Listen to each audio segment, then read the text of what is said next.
Honorable Minister, sir, my name is Uzoma Ahamefule from Global Reporters. Nigerians are really suffering as a result of scarcity of petroleum products. Sir, as a Minister of State for Petroleum Resources, what is actually the reason behind the re-emergence of fuel scarcity in Nigeria? Again, sir, considering the recent statement credited to the Honorable Minister of Information and Culture, Alhaji Lai Mohammed, that 521.4 billion have been approved by the National Assembly out of 574.4 billion requested as supplementary budget to cover the oil subsidy till the end of 2015. Sir, the questions are, what is really oil subsidy? And do we really need this subsidy in Nigeria?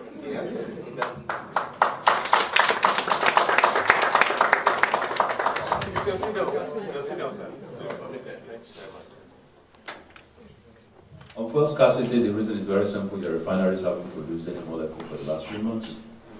Production over the last 1 year has been in the 6% category. A typical refinery should be about 95%. So the refineries are not helping. And then product was on the basis of subsidy. And subsidy arises because the landing cost of those products are sold at prices below the landing cost. And so government picks up the subsidy. Before I joined, subsidy was in the average of about 28, 29 naira per litre. We've managed through a lot of discipline to whittle it down to about 15 naira a litre today. I think that I can take away subsidy in January. And taking away subsidy isn't from wanting to sell at ridiculously market-driven prices. It is because we've been able to do a 3-month study on what are the prices driving the subsidy amount. And so we go back to the PPRA template and we whittle down some of the numbers. Some of those numbers have brought us currently to somewhere around the 98 naira margin. And I've said that the 10 naira reduction that the former president gave on the eve of election was politically motivated, was not gazetted, and should be reversed. And so if you do that, we can bring product today and sell at current at 97 naira, which is the subsidy amount, and have federal government contribute 0. So what you're probably going to find, subject to President approving this next week, will be a trending band of 87 naira, which is the current price, to 97 naira, which is the real price. And we're going to try to deliver product on the basis of those prices with no government subsidy. Any attempt to make government fund subsidy is completely the wrong direction. We can't afford it. We absolutely can't afford it. And I know the arguments about the poor would suffer, but the reality is that the rich are the ones who really enjoy subsidy. It's not the poor. But added to that is that you can also get those intervention savings and put them in areas where they really touch the poor. Medical health, social insurance, rail transportation, subsidy for small-scale businesses, and Madam could do some of those forms in terms of those interventions. That's what we need to be doing, not probably. 80% of this subsidy will be enjoyed by those who are playing games with the numbers, playing games with the volumes, and quite frankly, they're the rich and they don't need this money. So we're doing that, but that is what is costing the first subsidy.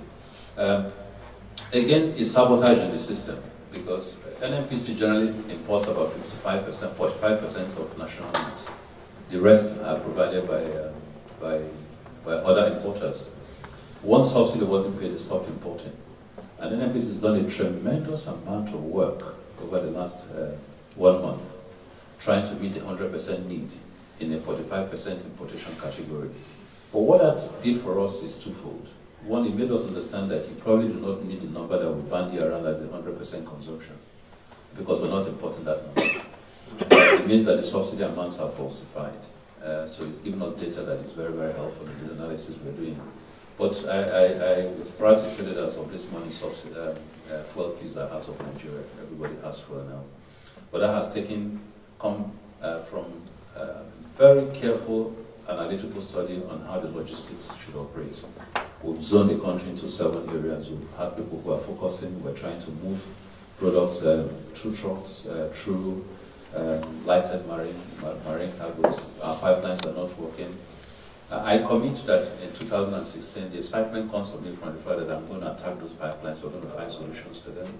We're going to attack those refineries, we're going to find solutions to them. We're going to attack subsidy, take it out, and still be able to run our lives without subsidy. And we're going to make individuals who invest in the country in those areas be able to get adequate returns without playing games in the sector. Those are the commitments that I make, and I think fuel subsidy for me in 2016 should be a zero-sum game. It should never happen again.